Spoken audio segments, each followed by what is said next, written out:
This podcast is brought to you by ArtSpire, presented by the Pump House Regional Arts Center to attract, engage, and connect artists and the community through an art fair and sale on Saturday, June 12th. Information is at artspire.thepumphouse.org. We talked with Susan Grosz of Black Forest Bistro, serving mostly German but also Austrian, Swiss, and Italian fare. We talked about beginnings, what led to the restaurant opening during the pandemic, its struggles, and how they've been adapting. You can find more conversations on our website, lacrosselocal.com. I'm Amy. And I'm Brent. And this is Lacrosse Local. My name is Susan Grosz, and I was born and raised in Germany. I came to the States in 1997, and cooking has been a lifelong dream of mine. I grew up on a farm, and we raised our animals, and we did our gardening, canning. So that's where my interest started. I went to culinary arts school in Bavaria, Garmisch. I cooked in Austria, Switzerland, and Italy, traveled around, and ended up in the States. And I collected a lot of culinary skills along the way. So this has been a fun journey, and I just like to share what I have to offer. So what led to the Black Forest Bistro? Due to the pandemic and children staying at home, I started with sourdough bread more for myself. And it's quite an interesting story. I started canning, and I purchased bushel of tomatoes from a lady in Whitehall at the farmer's market, and I brought her a loaf of my bread, just a gratitude. And she really liked it, and she called me back and said, "This is the best bread I've ever had. Can you make me some for the farmer's market next Saturday?" And I said, "Absolutely."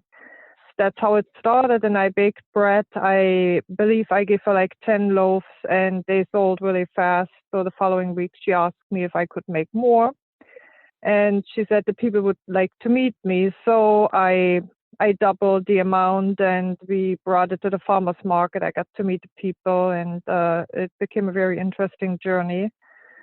And then I added more treats and bagels and pretzels, and it just started to grow bigger and bigger. And I ended up doing farmer's market in Holman and in Sparta, as well as the one in Whitehall.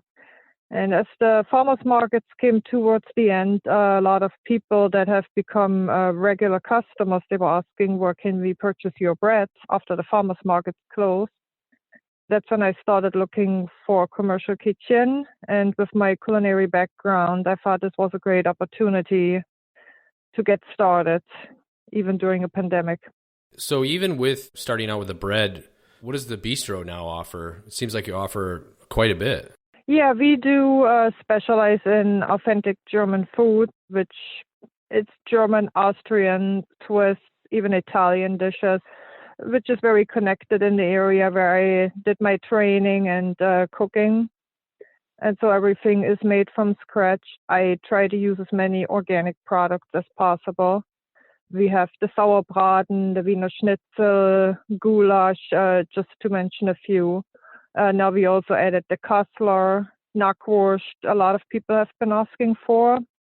And we will be bringing a summer menu that's going to have lighter options with salads, fish, shrimp, and more seafood. So, I mean, basically, opening during the pandemic probably has its struggles. How has that process been like? It's not easy, let's put it this way, but in actuality, for a small family-run business to get started, it might have been in my benefit. So we weren't extremely overwhelmed while I had staff in training. So it kind of worked in my favor. We do have established clientele, and we have a lot of people from Europe, Germany, and people who have traveled overseas that are definitely enjoying the food and looking forward to coming. So if people want to find out more, just check out the offerings, where's the best avenue for them to go to? We have a website, blackforestbistro.net, and that shows our menu pricing. There is an option to order online. We also accept phone calls when people want to call in orders. You can't order everything through our website, as I offer sweet treats and desserts, and we keep changing them, and there will be more seasonal products coming. So this is something I recommend people to call in and see what's available during this week. We'll be having fruit tarts, cheesecakes, the bee sting cake. I believe it's called a beehive in the States. We have a large variety of cupcakes, tiramisu, authentic tiramisu, and so on. So those items I recommend to call in for to find out the availability, and everything else is offered on our online ordering system. Lacrosse Local Podcast is a production of River Travel Media. Do you have an interview idea you'd like to share with us? Message us on Facebook at Lacrosse Local. Find out more about us at lacrosselocal.com, and you can subscribe to the Lacrosse Local Podcast on your favorite podcast app. If you like us, rate us 5 stars. We appreciate it.